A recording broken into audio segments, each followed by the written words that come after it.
Bonjour tout le monde, j'espère que vous avez passé une bonne rentrée, que ça va à peu près pour vous. Alors aujourd'hui je voulais faire une vidéo concernant... ça m'est venu aujourd'hui en fait, hein, donc je pensais pas refaire une vidéo pareille. Et voilà, il y a toujours des sujets qui me viennent que je n'avais pas forcément prévus. Donc je me dis que si ça peut aider des personnes, et tous les sujets sont bienvenus. Donc voilà, du coup je me suis dit que ça pouvait être intéressant de parler de ça. Je voulais vous parler un petit peu des regrets que je peux avoir concernant ce qui s'est passé avec Orlan. Donc pas par rapport au fait, enfin je considère pas que c'est de ma faute ce qui s'est passé, etc. Mais les regrets par rapport à des choses que nous n'avons pas faites suite à son décès. Alors pour être plus clair, voilà, quand votre enfant décède dans votre ventre, c'est vrai que vous pensez à tellement de choses. Vous êtes à l'hôpital. Moi personnellement j'ai dû gérer mon opération césarienne, qui est une opération lourde parce qu'on m'avait enlevé mon fibrome, donc c'était une opération plutôt difficile, donc j'avais un manque de fer, etc. parce que j'avais perdu beaucoup de sang pendant l'opération. Donc en fait on pense à beaucoup de choses. Moi il fallait que je me rende de mon opération, que je m'occupe de ma tristesse, que je gère mes émotions, que aussi je m'occupe de mon mari qui était très triste et je voulais être forte pour lui. Il faut s'occuper également du décès de notre enfant, donc est-ce qu'on fait une autopsie ou non, est-ce qu'on l'incinère, est-ce qu'on l'enterre, etc., etc. Il y a tellement de choses qui vous passent par la tête, plus les personnes qui passent vous voir, plus les soins. En fait, oui, enfin, les journées passent très vite, et surtout, on oublie des choses. Ce qui était bien avec l'hôpital où on était, c'est qu'ils nous ont proposé de la voir tout de suite. Ils ont été vraiment aux petits soins. Après, c'est vrai que donc ça c'était vraiment très bien qu'on ait pu la prendre dans nos bras, qu'on ait pu lui parler, qu'on ait pu avoir le plus de moments qu'on souhaitait avec elle. Ça c'était top. Ils nous ont aussi donné les photos, voilà, les photos qu'ils avaient prises d'elle, etc. Après, on avait tellement de papiers à signer, on avait tellement de choses dans la tête et puis tellement de tristesse à gérer qu'il y a des petites choses qu'on n'a pas forcément faites et qui, bon, c'est pas des regrets où je me sens super mal, mais où quand même je me dis pourquoi je l'ai pas fait, pourquoi j'y ai pas pensé. Je pense que sur le moment ce sont des choses qui me paraissaient bizarres à faire, et puis maintenant avec le recul je me rends compte que ce sont des choses qui à l'heure actuelle me feraient du bien, mais sur le moment je voyais pas les choses comme ça. Alors de quoi je parle? Je parle premièrement de ne pas avoir récupéré une de ses mèches de cheveux. À l'époque, ça me paraissait juste horrible de me dire que j'allais, déjà qu'elle était décédée, je trouvais ça horrible de lui enlever une autre partie physique, en fait. Enfin, déjà que voilà, on l'a connue inanimée. Du coup, sur le moment, il me semble que j'y ai songé à un moment donné, mais l'idée m'est partie très vite, parce que pour moi, il fallait qu'elle reparte entière, même si on l'incinérait, etc. Pour moi, il fallait qu'elle soit entière quand elle partait. Je sais pas pourquoi j'avais cette idée-là dans la tête à ce moment-là. Vous savez, on est tellement dans un... On se sent tellement bizarre dans une situation pareille qu'on réfléchit pas trop en fait. Et du coup, on réfléchit pas trop. On a les émotions qu'on a et il n'y a pas vraiment forcément d'explication. Et maintenant, à l'heure actuelle, j'aurais aimé voilà, avoir une de ces mèches de cheveux. Juste pour... C'est bête, mais juste d'avoir quelque chose de son corps à pouvoir toucher au quotidien. Peut-être que ça aurait été pire au final si j'avais fait ça, peut-être que je me sentirais encore très malheureuse, j'en sais rien, encore plus malheureuse en tout cas, mais en tout cas je l'ai pas fait, et du coup il faut que je fasse avec, donc je n'ai pas sa mèche de cheveux, voilà. Donc toujours pour en revenir à ses cheveux, puisque c'est une des seules choses qu'on peut récupérer après que notre enfant soit parti. Les photos qu'on a faites d'Orlan, c'était des photos avec son bonnet en fait. Moi j'avais soulevé son bonnet parce que je voulais voir ses cheveux, je voulais toucher ses cheveux, et puis j'avais besoin de ce contact là. Mais je n'ai pas, voilà, les photos qu'on a c'est avec son bonnet. Il y a une photo je crois où je soulève légèrement le bonnet mais on voit rien parce que voilà c'était la pénombre, et dans ces moments là on fait pas du tout attention, on cadre pas forcément bien son appareil photo. Voilà, on est vraiment dans le moment présent avec notre enfant, donc on réfléchit pas à tout.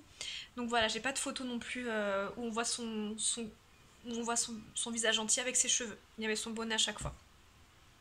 Et puis même c'était un peu gênant des fois, je me disais voilà, je soulève son bonnet, elle est décédée, il faut la laisser tranquille. Donc du coup, voilà, j'ai soulevé 1 ou 2 fois le bonnet parce que je voulais toucher ses cheveux, puis après, je l'ai plus fait. Voilà. Troisième chose que je regrette un peu, moins que la première, mais que je regrette un peu, c'est le fait qu'on n'ait pas fait d'empreinte de ses mains ou de ses pieds. Parce qu'en fait, maintenant que je suis sur des groupes de mamanges, etc., que je parle avec plusieurs mamanges, je me rends compte qu'elles ont quasiment toutes fait ça. Donc l'empreinte, les cheveux, le tatouage, bon ça je l'ai fait. Parce que bon, ça me paraît évident, mais par rapport aux souvenirs de ma fille, je n'ai pas fait empreinte de ses mains ou de ses pieds. Alors j'ai les photos de ses mains et de ses pieds, mais l'empreinte, c'est vrai que c'est quelque chose qui m'aurait bien plu. Je sais pas, sur le moment ça me paraissait pas, voilà. Pareil, en sortant de l'hôpital, j'ai découvert qu'il y avait des photographes spécialisés dans le décès périnatal. Donc ils viennent en fait photographier votre enfant pour que vous ayez un souvenir de lui ou d'elle. Et ouais, j'aurais bien aimé. Voilà, je sais pas pourquoi on n'y a pas pensé. C'est vrai que c'est des choses qui nous paraissent glauques sur le moment. Et maintenant, je me dis j'aurais bien aimé. Bon, j'ai des photos d'elle, mais j'ai pas des photos vraiment d'un photographe. Euh, des belles photos d'elle, quoi. Vraiment, pas des photos, voilà, médicinales d'après qu'elle se sortait de mon ventre, en fait. Donc, médicales, pardon, médicinales. À part des photos médicales, j'ai pas. On a les photos aussi, on est avec elle, mais on n'a pas les photos, voilà. Donc, voilà, c'est des petites choses qui me font un peu de peine parce que je me dis, si j'avais réfléchi enfin, du coup, je m'en veux un peu. Je me dis, voilà, déjà qu'elle était pas là, elle était décédée, et en plus de ça, t'as pas réfléchi comme t'aurais dû réfléchir. Pourquoi t'as pas fait ça? Pourquoi t'as.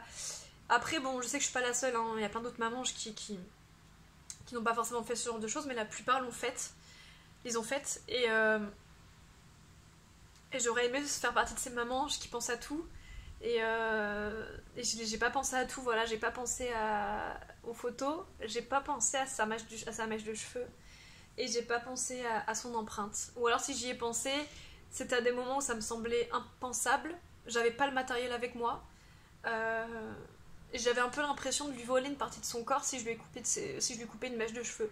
Ça peut paraître débile, hein, puisque de toute façon elle n'était pas vivante, donc ça aurait rien changé. Mais il y a une feuille qui est rentrée et mes chats jouent avec, ils sont trop mignons. Ils sont trop mignons. Ils sont vraiment trop choux. Heureusement que je les aime, mes chats d'amour. Vous êtes trop beaux, mes bébés. Je les adore. Voilà, c'est des petites choses comme ça. Pareil, on n'a pas gardé la tenue qu'on lui avait mise après. Qu'on lui avait mise. Voilà, on l'a laissé partir avec pendant l'incinération. On aurait pu lui mettre une autre tenue pour l'incinération. Mais non, on l'a laissé partir avec la tenue qu'on avait choisie.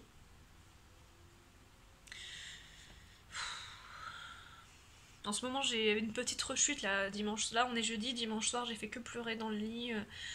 Là, en ce moment, elle me manque énormément. J'ai une petite rechute, c'est un peu dur. Et puis bon, comme c'est la rentrée, il y a beaucoup d'enfants et de bébés dans les rues, puisque les mamans viennent chercher leurs enfants à l'école. Et souvent, bah voilà, souvent 2-3 enfants, et elles ont parfois un bébé dans la poussette, plus un enfant plus grand à côté d'elles. Et du coup, c'est un peu difficile. Je vous avoue que c'est pas évident, donc là, voilà, c'est. Donc voilà, et bien sûr, quand j'ai des rechutes comme ça, j'ai des éléments négatifs qui arrivent, et donc je suis là dans une phase de regret où. Voilà, Bon, après, il y a des choses auxquelles on a pensé et qui sont, je trouve, bien. On a fait des photos avec elle. Voilà, au début, on voulait pas la voir, et très vite, quelques heures après l'opération, on l'a vue. Et heureusement qu'on l'a fait, parce que ça, par contre, j'aurais énormément regretté. Parce que sur le moment, moi quand on me dit mon enfant est décédé, bah non, t'es dans le déni, tu veux pas la voir, t'es tellement mal que t'imagines même pas voir ton enfant décédé, ça te paraît impensable. Bah voilà, je pense qu'on a très bien fait de la voir, même si c'était très dur. Moi j'avais besoin, au final j'en avais besoin et on l'a vu plusieurs fois. Voilà, il y a quand même des choses qu'on a faites dont je suis fière, dont on est fière puisqu'on est deux. Le fait d'avoir été à la mairie, de l'avoir déclaré, le fait de parler d'elle au quotidien, voilà, il y a des choses où on est quand même fiers. Voilà, après, c'est des petites choses qui me paraissait rien avant, je m'en fichais. Et là, je sais pas, tout d'un coup, c'est comme si ça m'aurait plus rapproché d'elle. Voilà. La photo que je vous ai mise en présentation de la vidéo, c'est la photo de son petit olivier. Notre ville offre un pied d'olivier pour chaque naissance. Voilà, une naissance-décès du coup, mais on tenait, voilà, ça par contre on aurait pu très bien ne pas aller le chercher, on tenait à le faire. Voilà, et voilà, donc là bah, c'est un petit peu difficile aussi parce que bah, l'olivier je le vois un petit peu grandir. Il grandit pas beaucoup, hein, c'est un olivier, ça met beaucoup de temps à grandir, mais je vois déjà qu'il est un peu plus grand que quand on l'a eu. Et c'est difficile de me dire qu'il grandit sans elle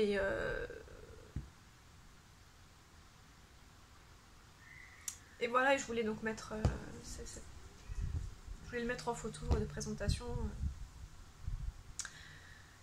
Parce que voilà, c'est son olivier, c'est le sien, ça aurait été son premier arbre, ça aurait été. Voilà, c'est son symbole, c'est à elle, c'est.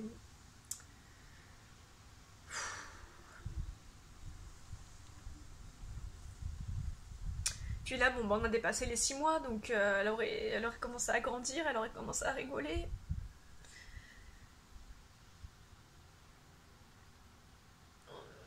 Elle se tiendrait sur ses petites jambes, elle ferait des petits bruits, et puis bah, du coup, bah, ça on verra jamais quoi. On le verra jamais. Et voilà, et le fait que là elle serait plus grande et tout ça, et que j'ose même pas imaginer comment je vais être assez pour l'anniversaire de sa première année, même pour Noël. Je sais pas comment je vais être à Noël et. Putain, mais. Franchement, c'est trop dur, c'est super difficile, c'est compliqué. C'est très très compliqué à gérer. J'en ai vraiment marre en fait. J'en ai vraiment marre, on devrait pas pouvoir. On devrait pas vivre ça. On devrait pas vivre ça, c'est. Et quand je vois tous les connards qui ont des enfants et qui s'en occupent comme des brêles, qui conduisent hyper dangereusement sur la route avec des petits enfants derrière, que je vois tous ceux qui frappent leurs enfants, que je vois ceux qui font, je sais pas, 10 enfants. Bah moi, voilà, j'en voulais juste un et j'ai pas le droit d'être avec elle. Voilà, j'ai pas le droit d'être avec elle, enfin, j'ai pas le droit. La vie a fait que.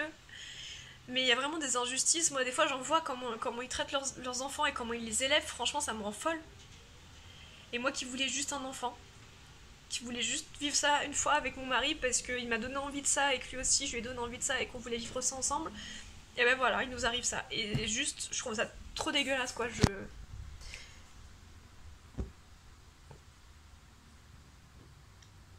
En plus, on avait fait les choses bien, on voulait que tout se passe bien, on voulait faire un seul enfant pour la planète, pour une question d'écologie et voilà, on voulait faire juste un enfant. Et non, voilà, c'est. Et là, je commence vraiment à me poser des questions par rapport à ma future grossesse. J'ai peur de faire un rejet. Du fait que, pour moi, je voulais un seul enfant.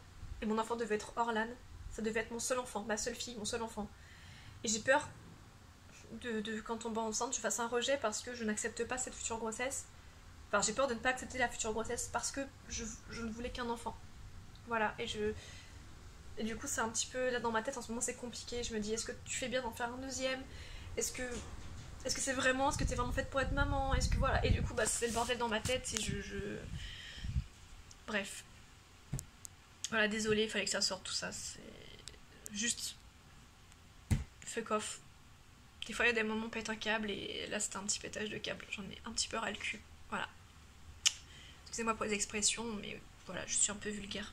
Voilà, je suis pas une fille qui parle très très bien quand je suis révoltée ou énervée, donc désolée. Voilà. Je pense que dans ce genre de circonstances, vous comprendrez que j'ai pas envie de peser, de faire attention à ce que je dis. Et je pense que si vous êtes aussi une maman, ou un papa, je vous comprenez très bien dans quel état d'esprit je suis et pourquoi je parle comme ça. Et c'est pas pour être vulgaire contre les personnes qui regarderont cette vidéo, c'est vraiment parce que j'ai besoin de m'exprimer. Cette chaîne YouTube me permet de m'exprimer. Voilà, je vais vous laisser parce que j'ai encore très envie de pleurer et si je continue à parler, je vais continuer à être vulgaire et à péter un câble. Voilà. À bientôt.